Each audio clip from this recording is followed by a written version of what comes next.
अस्सलाम वालेकुम एवरीवन। बहुत सीनियर यहाँ पर लोग बैठे हैं और मैंने पिछले 1 साल में जितनी लर्निंग की है उतनी अगले 10 सालों में मेरी नहीं हो सकती थी।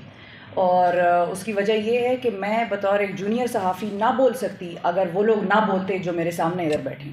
अगर इमरान रियाज़ ना बोल रहा होता, अगर मुईद पीरज़ादा ना बोल रहा होता, अगर अरशद शरीफ ना बोलता तो शायद हम भी एक वक्त तक बोलते और फिर उसके बाद जब मामलात ज़्यादा ख़राब हो गए तो हम भी शायद थोड़ा सा डगमगा जाते और कहते छोड़ो, अपनी जान से कीमती तो कोई चीज़ नहीं है दुनिया में।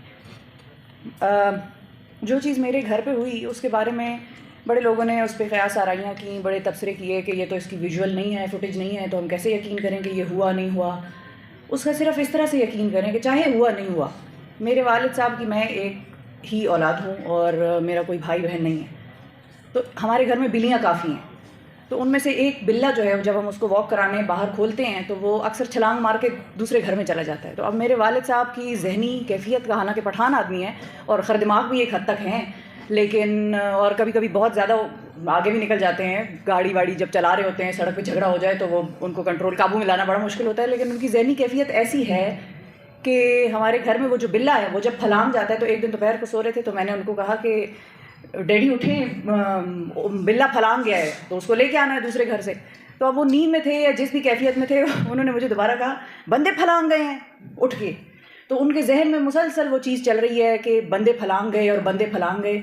तो एक बेटी का बाप अगर ये चीज़ सोच रहा है तो बाकी सबके घर वाले भी यही सोच रहे होंगे, उनके जहनों पे भी यही चीज़ गुजर रही होगी। तो हम तो एक रिग्रेशन में हैं इस वक्त और अगले साल तक भी ये चीज़ मुझे तो कोई बेहतरी नज़र आती, मतलब उम्मीद तो मुझे नहीं लग रही है।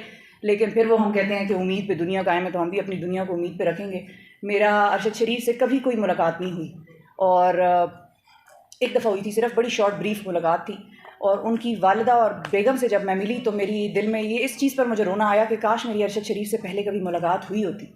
वो अंदर एक ख्वाहिश जाग गई मेरी कि काश मेरी इन लोगों से एक एक मुलाकात हुई होती। तो अब मैं बहुत रिगार्ड करती हूँ, जब खैर मैं पहले भी करती थी लेकिन अब मैं ज़रूरत से ज़्यादा करती हूँ। जहाँ पर भी मैं कोई ऐसा शख्स देखूँ कि जिसके साथ बेशक मेरा कोई नज़रिए का कोई फ़र्क भी हो कभी, तो भी मैं उसको उस बात पे उस तरह से नहीं रिएक्ट करती जिस तरह से मैं पहले किया करती थी। बहुत सारी चीज़ें हमने सीखी हैं, लेकिन अफसोस की बात यह है जो ये ट्वीट्स की बात कर रहे हैं कि आज इस सेमिनार के हवाले से ट्वीट्स हुई और ये चीज़ें हुई, तो बहुत सारे लोगों ने आज भी नहीं सीखा और बड़े सीनियर लोग हैं जिन्होंने इस सारे सिलसिले से कुछ भी नहीं सीखा। अंदाज़ा आप इस चीज़ से लगाएं कि मेरा जिस शख्स से झगड़ा था और जिसके ख़िलाफ़ मैं अदालतों में और FIA में और जिसने मुझ पे कैरेक्टर असैसिनेशन के हमले किए, उस शख्स के ख़िलाफ़ मैं अदालत में जाती हूँ 1 साल पहले, 2 साल पहले, और आज मैं उस शख्स के साथ पार्टी बन रही हूँ सहाफ़ियों की आज़ादी इजहार के लिए और उनके ख़िलाफ़ जो भी ह्यूमन राइट्स की पामालियाँ हो रही हैं उसके लिए। तो इसका तो यही मतलब हुआ कि मैंने तो बड़ा कुछ सीखा, लेकिन उस ग्रुप ने या उस साइड के लोगों ने, जिसको हम कहते हैं people with the other view, उन्होंने शायद अभी भी कुछ नहीं सीखा, क्योंकि हम तो उनके साथ एक हद तक जाकर खड़े भी हो गए बड़ी बड़ी चीज़ों में। उसी की पिटीशन थी कि आज़ादी इजहार राय होना चाहिए और सहाफ़ियों की जो इज़्ज़त है, जो उनका जिसको हम डिग्निटी कहते हैं, एक इंटेग्रिटी है, उस पर किसी किस्म का शक ना मारा जाए, उनकी आज़ादी हो, उनको हरासा ना किया जाए। उसी की पिटीशन में आज मैं पार्टी बन गई सुप्रीम कोर्ट में और हाई कोर्ट में। तो यानी कि मुझे समझ में आ गई। तो मेरे लिए तो लेसन यही था कि जब तक आप अपनी किसी सिचुएशन में हों और आप कुछ सीख जाएं तो अल्लाह ताला का आप पर बड़ा करम है कि हम कुछ ना कुछ, तो मैंने तो बहुत सीखा इस सारे साल में।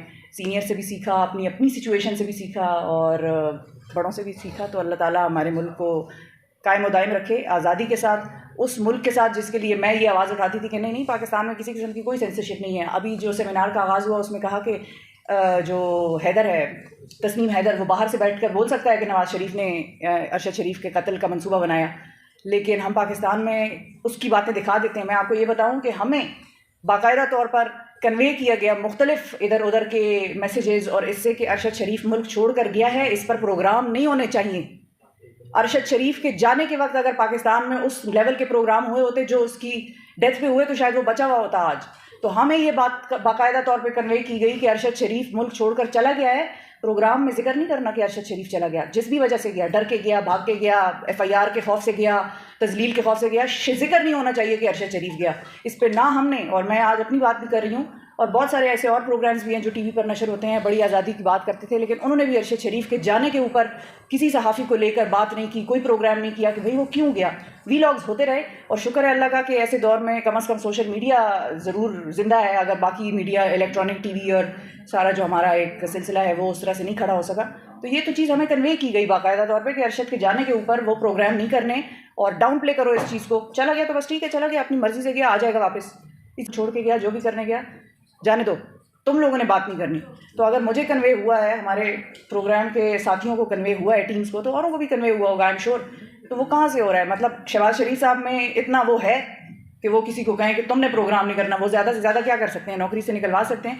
और एक चीज़ और जो मैंने सीखी, हम हर वक्त कोसते रहते हैं वज़ीर आज़म ने ये किया, वज़ीर ख़जाना ने ये किया, उसके हाथ में है ही क्या कि वो कुछ करे? तो ये चीज़ भी अब मैं तो बड़ा ही एक सॉफ्ट कॉर्नर है मेरे दिल में सियासतदानों के लिए कि उनके हाथ में तो है ही कोई फ़ैसला नहीं, तो वो कुछ कर ही नहीं सकते। और मेरी क्लोजिंग आ गई है लेकिन जब आपने एक्स्ट्रा 4 मुझे फेंक दिया स्टेज के आगे, तो फिर तो मेरे अंदर बहुत कुछ था जो मैंने निकाला। लेकिन बहुत शुक्रिया अदा करूँगी मैं आप तमाम मेहमानों का जो यहाँ पर आए, और जितने सीनियर्स यहाँ पर बैठे हैं और जो यहाँ पर नहीं भी बैठे उनका भी बहुत शुक्रिया कि वो खड़े रहे। तो उनके पीछे पीछे हम भी थोड़े थोड़े बेबी स्टेप्स लेकर खड़े होने की हमें भी ताकत आई। अगर ये ना खड़े होते तो हम भी शायद ना खड़े हो सकते। बहुत शुक्रिया समी साहब, आपने जो ये बहादुरी दिखाई, ताहिर साहब आपने, इमरान भाई आपने, ज़मीर भाई आपने, और जो लोग यहाँ पर नहीं भी मौजूद लेकिन जो खड़े रहे उनका भी बहुत बहुत शुक्रिया। Thank you.